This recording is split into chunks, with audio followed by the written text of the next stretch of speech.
What's up, tribe? How you guys doing? Go ahead and hit that subscribe button. I'll be like this video. This is your review for Ready to Medicine. I said Ready to Medicine, child. Married to Medicine, Season 9, Episode 12. So, we start this episode off. We have Anila giving us a little more information about the robbery. She said it was just a regular old Sunday afternoon. They were just it was a lazy day. They came home. Her and her daughter went upstairs, and the whole upstairs had been ransacked. They called 911. She went and stayed with her parents for about 2 weeks. And then they start insinuating about who possibly could have done it. Let me say this. I'm going to tell y'all now. I may not be the biggest Toya fan, but I do not like this storyline. I do not like the fact that they're trying to insinuate, well, they ain't even insinuating. They just coming right out and saying it, that Toya has something to do with this, and that Toya, set it up or something. So here's what they're trying to say. Carrie, who has done absolutely nothing all season. She's been there, but she has contributed nothing. Half the time, she's not even talking. She's just there. And if she is talking, I guess the conversation is so boring that they edit the shit out, okay? Carrie was in Vegas when they had that whole fight. Y'all remember? Carrie got up and walked away like, I'm not with these women. I'm not with the colors. I'm not here. I don't, this is not what I do. You know what I'm saying? And so now all of a sudden, Carrie got so much to say. She allegedly told the ladies that Toya said that there was a hit out for Anila. Is she in the mob or something? Who putting a hit out for her?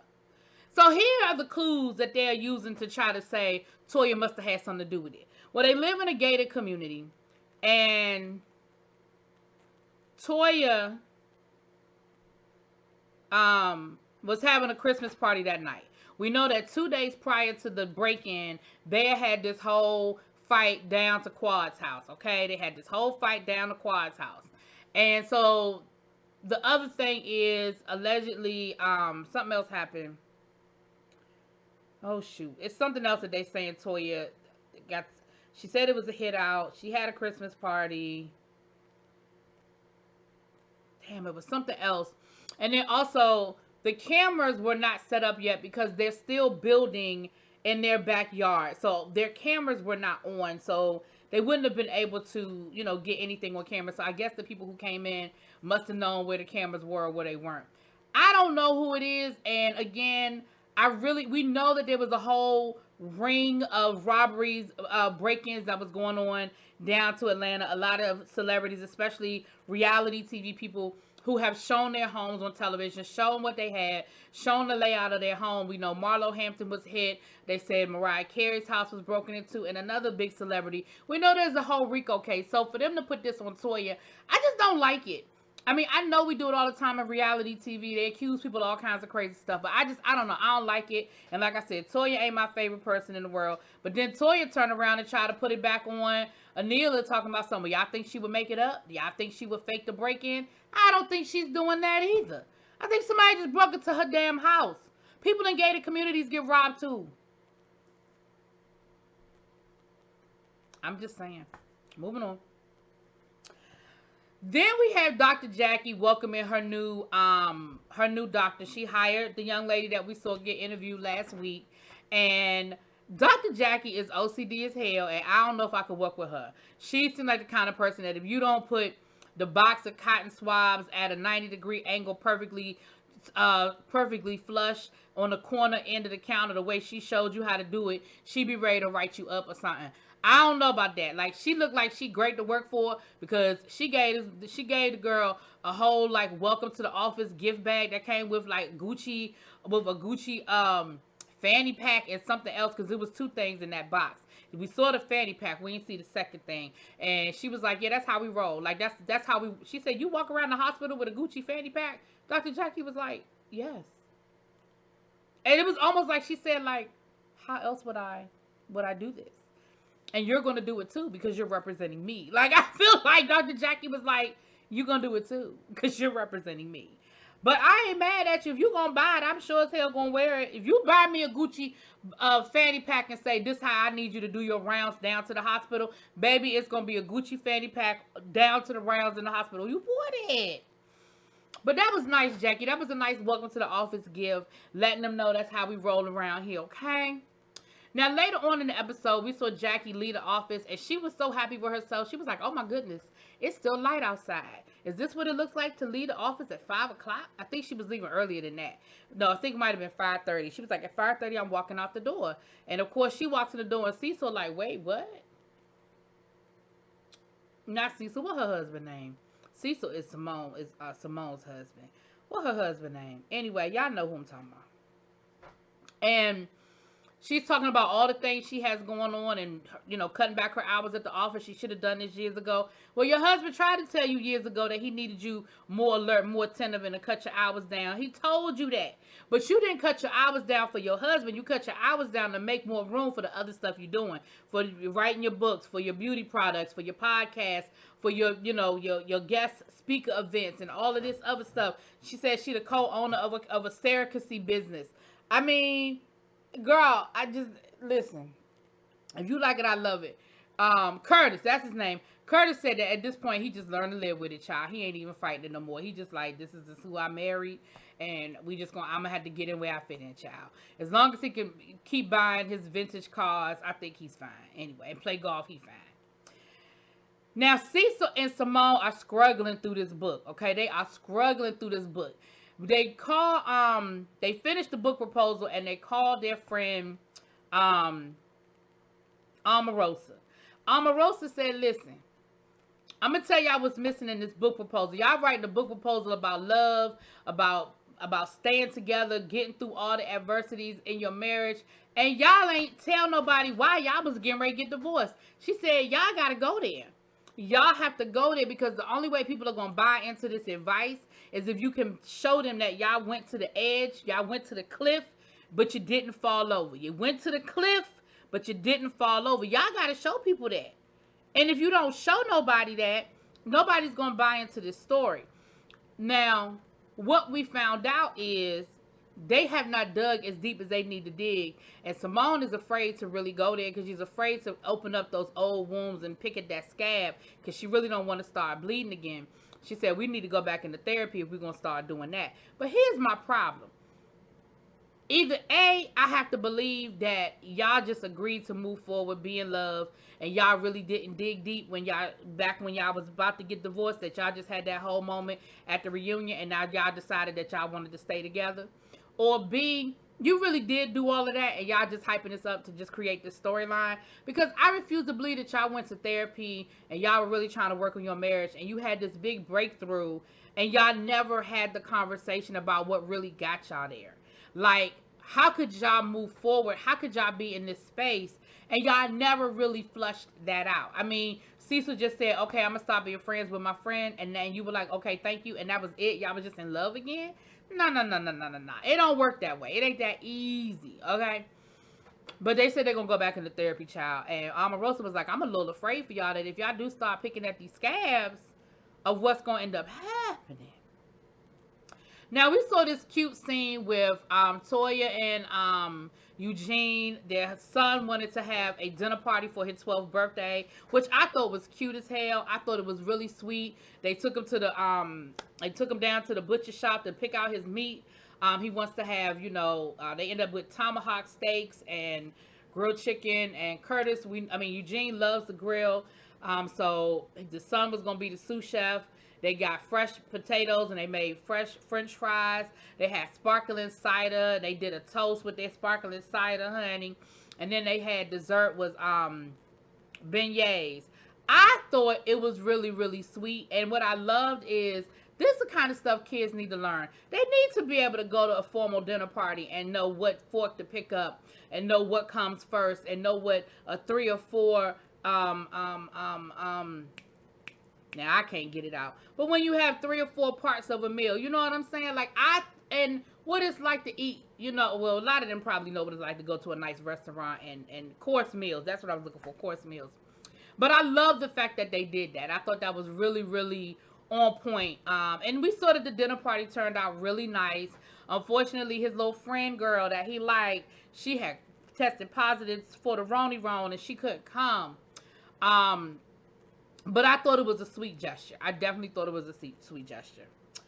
Now, on the downside of this episode, Dr. Heavenly's mother passed. and we saw Dr. Jackie and Quad go to visit her. And you know, Dr. Heavenly does not let her guard down very easily. And so she was like, I'm good, I'm good, I'm good. But you could tell she wasn't good.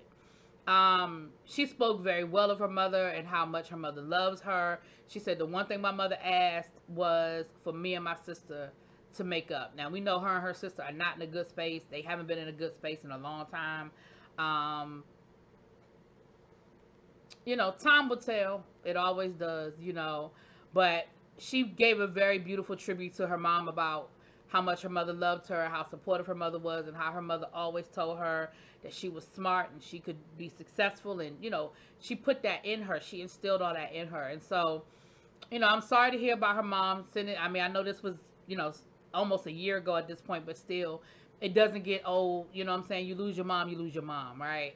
So definitely sending prayers and comfort to Dr. Heavenly and her family, especially as the anniversary rolls around. This was around the holidays last year, so the fact that we're rolling back around to that time, it's not easy. It's not easy. So now the doctors then volunteered down to a vaccine place. You know how the doctors always had the moments where they're volunteering and stuff like that. And I guess because they didn't really do a major travel, I think next week they're gonna go somewhere next week. But up until this point, we hadn't really seen a major travel. They did something locally where they all volunteered at a vaccine stop situation. So Dr. Jackie is hosting a reception afterwards. Child, she got them outside, and it is cold as hell. It is cold as hell. They are all bundled up in coats and scarves and earmuffs and all of that. And Dr. Jackie was like, well, we were just in a hot spot. You know, all of us were just exposed. You know, we tested for COVID. I don't really want them people in my house is basically what Dr. Jackie was saying. Like, I really don't want y'all in my house. I got these heat lamps set up out here. I'm going to bring this good food out here. And we're going to have this nice, we're going to film this scene right on out here outside this house. That's what we're going to do. Now, as everybody was showing up, they were all doing the same thing. They were side-eyeing, like, for real? We gotta do this outside. We gotta film this. We gotta film this scene outside. That's what we doing? Okay, all right. You know, everybody was complaining about being outside, but ultimately, couple of funny things happened in this episode. So, you know, they fixing plates, and Eugene and Toya show up, and the Toya asked Eugene to fix her plate, and Simone asked Cecil to fix her a plate. So y'all know Heavenly, y'all don't fix y'all man no plate. I fix my man a plate. Here goes Simone. Listen, I'm there for my man, and I'm there for. I service my man. I give him some good when he wanted. I give him some good head. I give him some good, but he gonna fix my plate. Like I don't fix plates, okay? I roll over, I do what I need to do, but I don't fix no plates. That ain't what I do. I don't do that.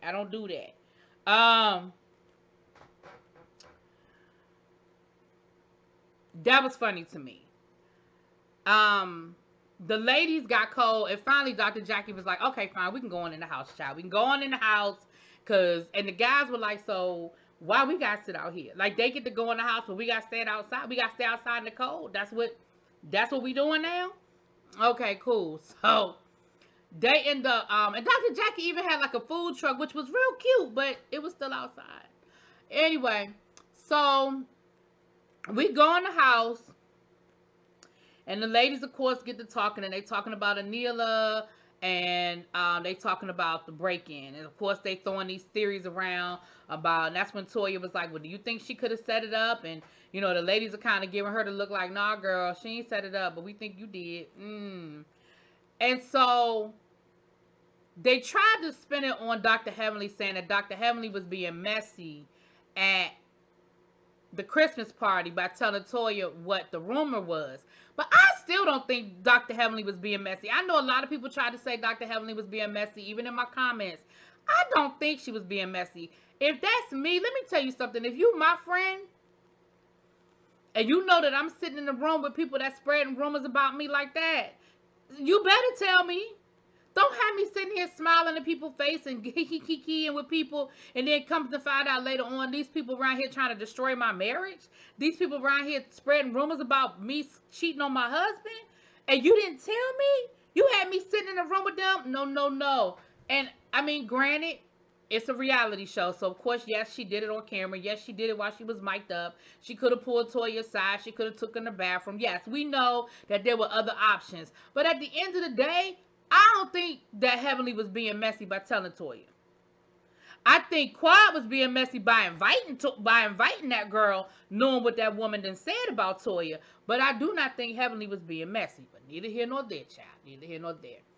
So when Dr. Heavenly was like, wait a minute, y'all not going to turn this on me. What do you mean I was being messy? Y'all not getting ready to turn this on me. Dr. Heavenly said, let me tell you something. This is not the week, and I'm not the one. I lost my mother this week, and I don't have the energy for this. And so she got up to leave, child. She tried to storm up out of Jackie's house, and she couldn't open up the door. Look, it takes something out of that dramatic exit when you go to walk out of a room and you trip on something, or the door don't open, or something just don't go right. It just takes the whole wind out of the exit. And that's what kind of happened to Dr. Heavenly. They ended up having to let her out the door, and she was mad as hell, child. She was mad as hell. So she came out there mumbling, talking about let's go. And poor Damon, he was like, all right, let me go. And they, the guys were like, oh shit, there they go again. Baby, Dr. Heavenly said, ain't nobody jealous of you. What I got to be jealous for? My husband got a big dick.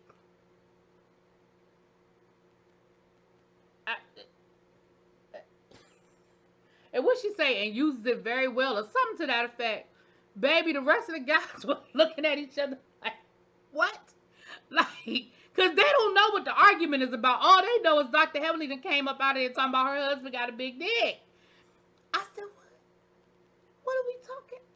But baby, when I tell you I cackled, when I tell you that I cackled, that shit was hilarious to me. Now, here's what wasn't funny. And this is what, if you watch Dr. Heavenly's reviews, she's been talking about this all season. And it looks like they cut it out. Well, it looked like they cut it out. But I could tell that what Dr. Heavenly said happened because you could tell by what Toya is saying. So Dr. Heavenly said that Toya said to her, I don't give a damn about your mother. And you could tell in that moment that Toya said that or something along those lines, because you didn't hear Toya say that. But you heard Toya's response saying, well, I don't know what it's like to lose your mama. I got mine. And, well, I don't know. I'm sorry. Don't nobody seem to care about what's happening with me. They trying to say that I cheated on my husband. Don't nobody care about me. So I can't care about you. And so I said, you know what? That fall right in line with what Dr. Heavenly said that Toya said. When she was like, I don't know what it's like to lose your mama because I got mine. To me, that's just as bad, if not worse, than what Dr. Heavenly is saying she said. So I understand why Dr. Heavenly got mad, and I understand exactly why she walked out of there. And listen, I don't give a damn if you ain't never lost your mother. You may not know the feeling because you never lost your mother, but you certainly understand that that is a serious time of grief, especially if it had just happened. You have to know that that's a serious time of grief. And it's not cute and it's not funny to put that out there like that. Even Dr. Contessa had to come up to Dr. Heavenly and Dr. Heavenly said that. She said, you know what? She said, my mother died. And not one of y'all said anything. Nobody said, hey, how you doing? Nobody offered a hug. Nobody offered any condolences. And she's not talking about when Quad and Jackie came to see her. She mean in that moment. Because the rest of those women hadn't seen her. They hadn't seen her. They hadn't talked to her. She said, so y'all got time to accuse me of being messy, but nobody has time to send me any condolences about my mom dying. Okay, so Contessa even came over and apologized and was like, you are absolutely correct. The first thing I should have said was, hey, how are you doing, Heavenly? And I'm sorry about your loss. Then we see Dr. Simone trying to coddle Toya, talking about, I understand that you're upset. You're not feeling heard. You feel like the ladies don't understand what you're going through. But again, I don't mean no harm, but I don't see, okay, yes, what Toya has going on is bad. People coming for her marriage. But I don't mean no harm, but I don't see where that justifies her behavior towards Dr. Heavenly in that moment. Now don't get me wrong, Dr. Heavenly ain't perfect and she got her shit, but in that moment I don't see the justification. You know? But neither here nor there, child. That was the end of the episode. We'll see what we pick up next week. Y'all let me know what y'all think. I'll talk to y'all later. Peace.